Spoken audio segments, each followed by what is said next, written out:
every day is great fun because we're doing it for the right reasons. And that's the other part of the business that's really important to me, that we laugh every single day, because this business is hard. So it's important to find the funny points in it. Oh my gosh, I love that so much. And I couldn't agree with you more. I think that there's, absolutely an element of hard work. Yeah. But I kind of think you do need to believe that someone's looking out for you, Yeah. Yeah. and whether that be any form that we would like to call it, it's nice to think that there are people who have our back, Yeah. and are perhaps carrying us through Yes. this Yeah. this Yeah. difficult journey that we're on. Yeah. And love that you said bringing the laughter, I don't think I've ever heard anybody on this podcast say that. And it's so important, like especially, and I would think that perhaps you do also hear stories and see things that are perhaps a little sad. Yeah. So, and that are hard to deal with. So prioritizing that joy and that Yeah. laughter and knowing the impact that you're making has got to make a big difference in the day-to-day business. Yeah. And look, that joy and laughter is a self-fulfilling prophecy. It just keeps creating more joy and Yes. laughter. It's contagious. You can't, like, it's a fact that if someone smiles at you, you can't not smile back. And that's what we bring. And even in the darkest hours for people, we're able to bring laughter. And I know that sounds weird, but we know them so well and we have such a great relationship that there's always something we can, let them laugh with us. And Yeah. if we can't laugh with them, if it's too sad for them, we can certainly come back to the office and in our safe place, have a laugh together about something. And I think that's incredibly important. It is for me. I mean, losing those two clients had a massive impact on me. And in Mm. fact, it's 15 months since we lost the second one. And she was the reason I started the business. She gave me the courage to start the business. So Wow. her loss to me has been massive. And I'm not exaggerating when I say there's not a day goes by that I don't think of her. And Mm. on Sunday, the family invited me to help scatter her ashes, which was such a Wow. privilege to be invited to that. 15 people out of her whole life, and I was one of them, to be there to do that. But we were laughing because I don't know whether I can swear on here or not, but Yeah, go for it. her when I was helping her prepare for death, we talked about what she wanted, and she said, "I want my ashes scattered, and I want you to get a handful and throw them and say fuck off now." And that's exactly what I did on Sunday. And I feel a lot lighter for having done it now, for having carried out that final thing. And that was Wow. lovely. We all laughed on Sunday. It was a good thing to do.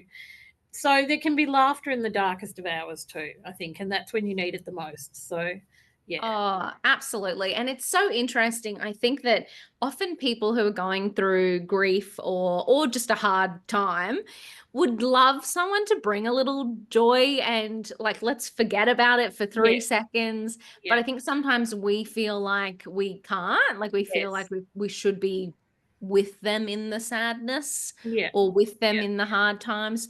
But I Yeah. think that half the time we just want somebody to like lighten our load a little bit. And I think a lot of our clients want normal contact. They don't, like, we're Yeah. very good at listening and holding hands and being there when they need that. It's about reading the room and knowing what they need. But they Mm. also crave normality and they crave inappropriate behavior, like we all do, the inappropriate, nudge, nudge stuff. And Yeah. the ones you can get away with nowadays, of course. But Yes, of you know, course. it's very different now. But Yeah. they want to be treated as normal. They don't want to be treated as a disabled person. They want to be treated Mm. as a normal person. And I think that's one of the strengths of the business too. We let people be who they are. We don't try and make them who we want them to be. So we have a young client who uses sex workers, goes to strip clubs. It's not the Wow. sort of thing I do. It's not the sort of thing I not want to know if my sons do. But if the client wants to do it, we find the carer who's prepared to take them to do it. And it's all done. No big deal. There's no big deal made out of it at all. We Yeah. have other people who want to do other things that, smoke marijuana, which, I've never done in my life, but I've learned how to use a bong so I can help them smoke their marijuana if they don't have the Wow. ability to do so. So, Yeah. they've got to have control and choice over their life. and we have to be there to help them do that. Now, having said that, we don't go out and buy the drugs for them and do all the illegal stuff. We just assist them with the bit that they can't do at the end. So Yeah. I think it's really important to treat everyone as a normal person. Who Just because you can't walk doesn't mean you don't want to use drugs or you don't want to have sexual intercourse or whatever it may be. We all have the same needs, and I think I'm really proud of the way we just step in and do it in a very safe way. We make sure everything's done safe and our staff are safe and the client's safe, but letting them be who they are.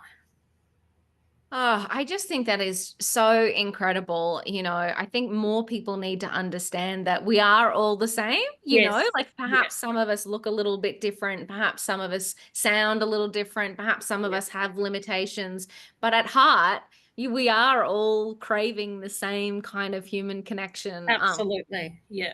And human touch is really, really important. Imagine living your life without someone touching you. Like, imagine Yeah. the only reason they touch you is to clean you. That is just awful. So, Mm. if we can help someone get touch that makes them feel good, increases their self esteem, makes them want to go out more, makes them take more pride in their appearance, make them eat healthier, then all of that's positive outcome. Oh, absolutely. And isn't it interesting And the how most positive is that they're being touched and they're feeling good. Sorry? Oh, no, no, sorry. The Zoom just froze a little bit, so I'm talking over the top of you. No, but it is really interesting how simple it is as Yeah, well. Like what we're talking about perhaps isn't rocket science, but it takes somebody like you and your carers to step up and be there. yeah, yeah. Yeah, it's not rocket science at all. What we do is what I think it's probably what we all do in our personal relationships. If you're in a healthy personal relationship, this is the stuff you do without even thinking about it. And I think that's what makes people think they can't do it because they've Mm, never realized they're already doing it and they're just doing it automatically. Whereas, usual work tasks, you have to think, oh, I have to learn that. But you don't actually have to learn much to work in disability. Obviously, there's some things you need to learn, but if you've been a mum, you know all the stuff you need to know because you've wiped bums, you've fed children, you've done all the stuff that for our really um, more complex clients you might need to do. But there's so many people with very small disabilities who still need a lot of help to get out in the community for whatever reason. And they don't need so much personal care, they just need social assistance. So we do mm. lots of that as well. But yeah, it's not rocket science at all.